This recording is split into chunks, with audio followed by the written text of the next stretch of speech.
Bu içkini içən kimi dərhal tualetə getmək istəyəcəksiniz.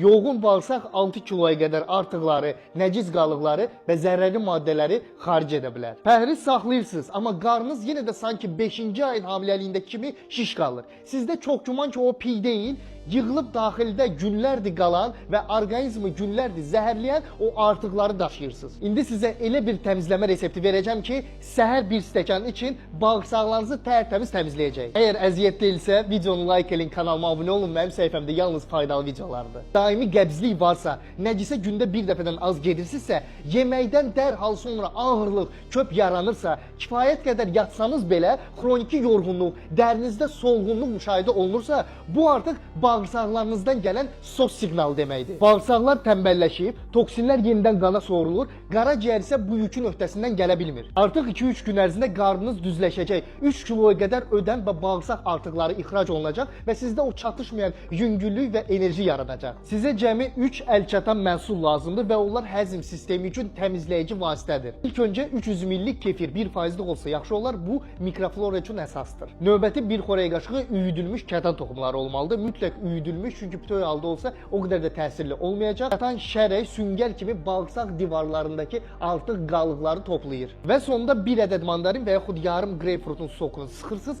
meyvə turşuları öd axınına